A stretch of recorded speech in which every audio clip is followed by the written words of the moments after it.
الحمدللہ رب العالمین والصلاة والسلام علی سید الانبیاء والمرسلین اما بعد فاعوذ باللہ من الشیطان الرجیم بسم اللہ الرحمن الرحیم الصلاة والسلام علیکہ یا سیدی یا رسول اللہ وعلی آلہ واصحابہ یا سیدی یا حبیب اللہ۔ ناظرین کرام، شب برات کی آمد ہے۔ اس سے پہلے میں نوافل کے بارے میں عرض کر دوں، اور اس سے پہلے ایک اور عرض کرتا چلوں کہ شب برات 15 کی رات ہوگی، 15 کی رات شب برات، لیکن علماء کرام محدثین عظام مشورتاً فرماتے ہیں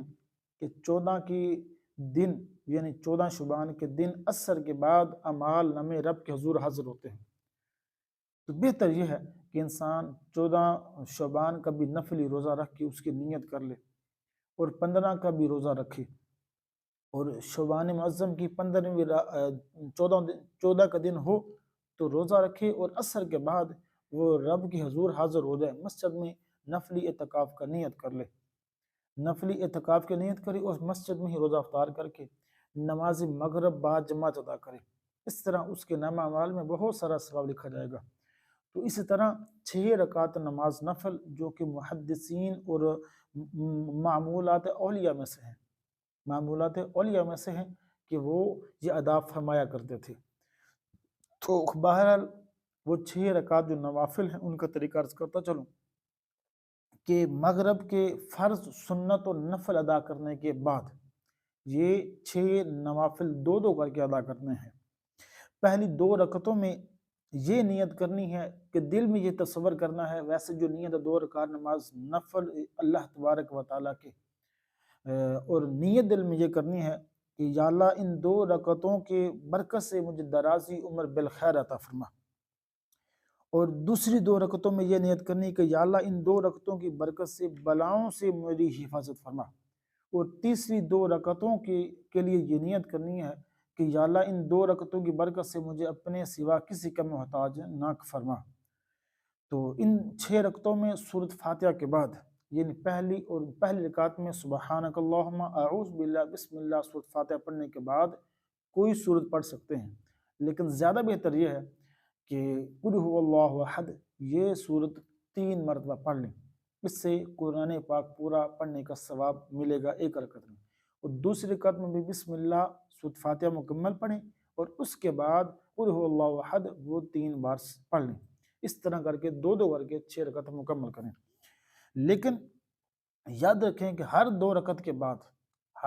یعنی 2 رکعتیں پڑھی، اس کے بعد سلام پھیرنے کے بعد بیٹھیں، اور بیٹھنے کے بعد قل هو اللہ احد یہ سورۃ اخلاص 21 مرتبہ پڑھنی ہے، یا سورۃ یاسین پڑھ لیں، اور اگر ہو سکے تو دونوں ہی پڑھ لیں،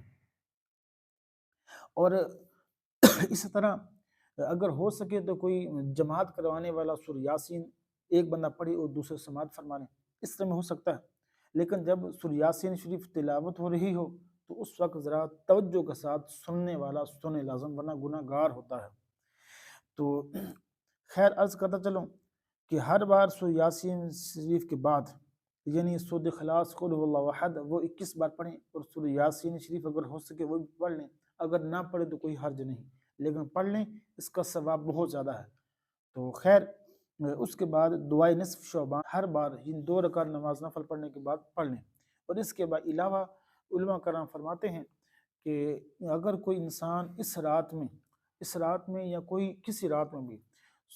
2 رکعت نماز نفل اس طرح پڑھے کہ بسم اللہ سورۃ فاتحہ کے بعد یعنی سورۃ فاتحہ مکمل پڑھنے کے بعد سورۃ قدر انا انزلناہ فی لیلۃ القدر اور قل هو اللہ احد 3 بار پڑھے،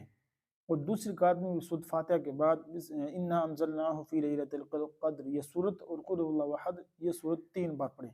سورۃ قدر 1 بار اور قل هو اللہ احد وہ 3 بار پڑھے، تو اس کو شب قدر کے اندر یعنی شب قدر کے برابر یہ ثواب اس کو ملے گا۔ تو خیر عرض یہی ہے کہ یہ مختصر میں نے نوافل عرض کی، اللہ تبارک و تعالی ہم سب کو اس پر عمل پیرا ہونے کی توفیق عطا فرمائے۔ والسلام، اور اس ویڈیو کو جتنا ہو سکے زیادہ سے زیادہ شیئر کریے۔ جزاک اللہ خیرا، والسلام۔